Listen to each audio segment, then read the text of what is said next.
எல்லாருக்கும் வணக்கங்க. இன்னைக்கு நம்ம ஈரோடு அம்மாச்சி சமையல் கிச்சன்ல என்ன பண்ண போறோம் அப்படின்னு பாத்தீங்கன்னா, இன்னைக்கு நான் வந்து பன்னீர் பட்டர் மசாலா ஹோட்டல்ல கிடைக்கிற மாதிரி எப்படி செய்யலாம் அப்படின்றத பார்ப்போம்.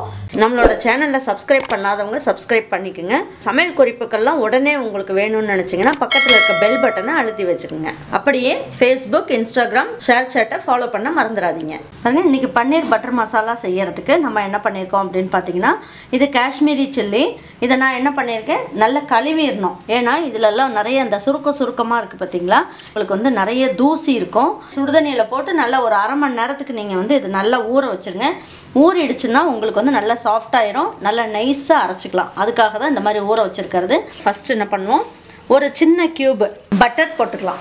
ஒரு பிரியாணி இலை, 5 கிராம்பு, 2 பட்டை எடுத்திருக்கேன். இப்போ இது எல்லாத்தையுமே நல்லா இந்த மாதிரி பொரிச்சுக்கலாம். இப்போ இதுலேயே நம்ம என்ன பண்ணுவோம், 2 ஏலக்காய் எடுத்துக்கலாம். இதில் 10 முந்திரி பருப்பு எடுத்திருக்கேன், இதையும் இதில் போட்டுக்கலாம். ஒரு 8 பூண்டு எடுத்திருக்கேன், இதையும் இதில் போட்டுக்கலாம். இந்த சைஸுக்கு இஞ்சி போட்டுக்கலாம். இதில் ஒரே ஒரு பச்சை மிளகாயை லேசாக கீறிட்டு போட்டுக்கலாம்.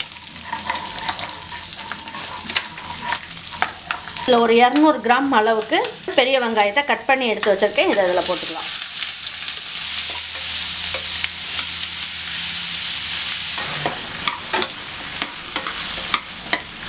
ஒரு 5 காஷ்மீரி சில்லி இருக்குது இல்லைங்களா, அதை நான் இதில் போடுறேன். நான் ஏன் இந்த மாதிரி ஊற வச்சுட்டு போட்டேன் அப்படின்னு பார்த்தீங்கன்னா, அப்போ தான் சீக்கிரமாக அரைப்படும், அதுக்காக இதில் போட்டுக்கலாம். இந்த தண்ணியை வேஸ்ட் பண்ண வேண்டாம், என்ன பண்ணணும்னு நான் சொல்கிறேன். 300 கிராம் அளவுக்கு தக்காளி எடுத்திருக்கேன்.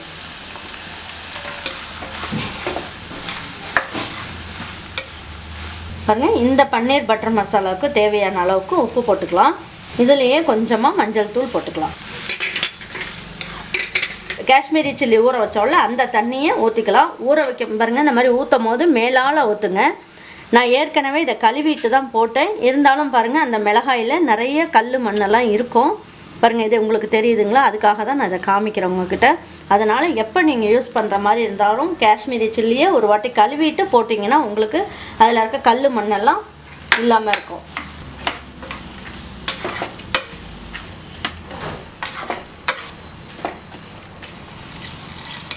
பாருங்கள், வேகிறதுக்கு தகுந்த மாதிரி நம்ம என்ன பண்ணலாம், தண்ணி ஊற்றியாச்சு.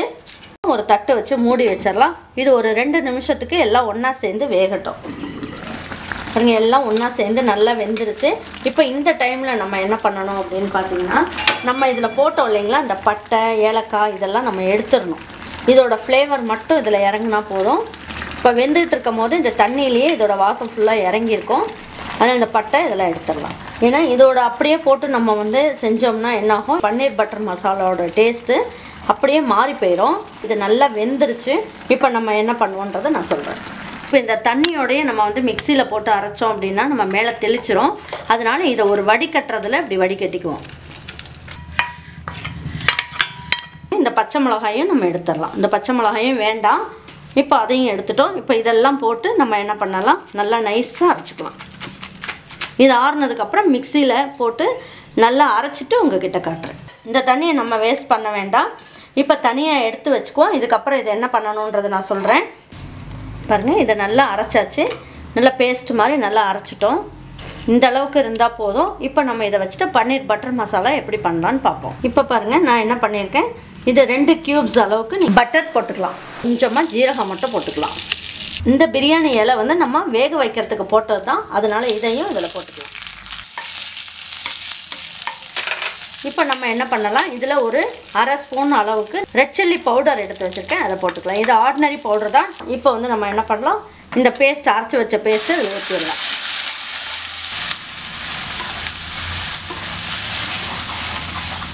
இப்போ பாருங்கள், இது வடிகட்டின தண்ணி தான்.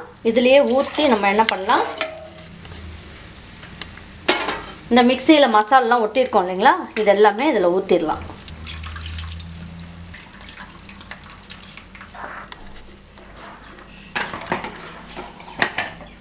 உங்களுக்கு இதுக்கு மேலே இன்னும் கொஞ்சம் தண்ணியாக வேணும்னு நினச்சிங்கன்னா சுடுதண்ணியை ஊற்றிக்கோங்க, பச்சை தண்ணியை ஊற்ற வேண்டாம். 1 ஸ்பூன் அளவுக்கு சுகர் போட்டுக்கலாம்.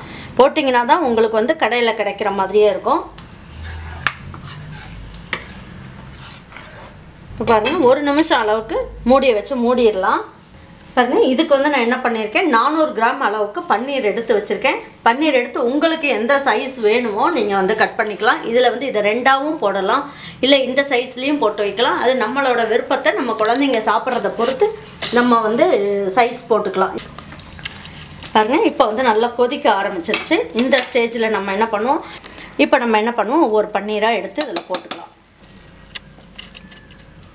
பன்னீரை போட்டாச்சு. இதை லேசாக ஒரு மிக்ஸ் பண்ணி விட்டுறலாம். ரொம்ப கரண்டியை வச்சு நீங்கள் கலக்கிக்கிட்டு இருக்க வேண்டாம். இந்த மாதிரி போடுறது பன்னீர் வந்து நல்ல டேஸ்ட்டாக சூப்பராக நல்லா சாஃப்டாக கிடைக்கும். பாருங்கள், நல்லா கொதிச்சிருச்சு. இப்போது பன்னீர்லாம் பாருங்கள் மசாலா நல்லாவே இறங்கிருச்சு. இப்போ நம்ம என்ன பண்ணலாம், இது 1 ஸ்பூன் அளவுக்கு கசூரி மேத்தி நீங்கள் போட்டுக்கோங்க. இப்போ நம்ம என்ன பண்ணலான்னு பார்த்தீங்கன்னா, இது 1 நிமிஷம் அளவுக்கு எல்லாம் ஒன்றா சேர்ந்து கொதிக்கட்டும். நம்ம பால் காய்ச்சும் போது ஆடை வருது இல்லைங்களா, அந்த ஆடைங்களை மட்டும் எடுத்து வச்சுட்டே வாங்க. எடுத்து வச்சுட்டு ஒரு நாள் என்ன பண்ணுங்கள், இதை வந்து தயிர் போட்டு உர வைக்கக்கூடாது. உர வச்சிங்கன்னா வெண்ணெய் வரும் உங்களுக்கு. மிக்சியில் போட்டு நல்லா ஒரு அடி அடிச்சிங்கன்னா நல்லா க்ரீமியாக இருக்கும் உங்களுக்கு. நமக்கு சூப்பரான மில்க் க்ரீம் வந்து உங்களுக்கு கிடச்சிரும். பாருங்கள், இப்போ இதை நல்லா கொதிச்சிருச்சான்னு பார்ப்போம்.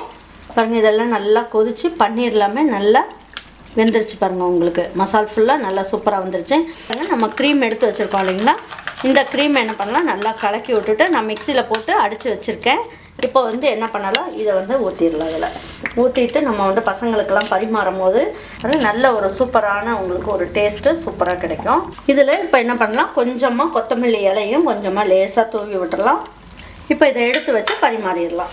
நல்லா சப்பாத்தி, பூரி இதெல்லாம் வச்சு சாப்பிட்லாம். புலாவெல்லாம் செஞ்சிட்டோம்னா சைட் டிஷ்ஷாக வச்சு சாப்பிட்றதுக்கு ரொம்ப நல்லாயிருக்கும் டேஸ்ட்டு. கண்டிப்பாக உங்கள் வீட்டில் நீங்கள் இதை செஞ்சு கொடுங்க. பசங்க ஹோட்டலுக்கே போக மாட்டாங்க, அந்த அளவுக்கு டேஸ்ட் வந்து ரொம்ப அருமையாக இருக்கும். கண்டிப்பாக இதே மாதிரி நீங்கள் உங்கள் வீட்டில் இருக்க பிள்ளைங்களுக்கும் பெரியவங்களுக்கும் செஞ்சு கொடுங்க. செஞ்சு கொடுத்துட்டு அவங்களுக்கும் உங்களுக்கும் பிடிச்சிருந்ததுன்னா உங்களுடைய ஃப்ரெண்ட்ஸ்க்கும் ரிலேட்டிவ்ஸ்க்கும் அதை வந்து ஷேர் பண்ணி விடுங்க. தேங்க்யூ ஃபார் வாட்சிங் ஈரோடு அம்மாச்சி சமையல். தேங்க்யூ.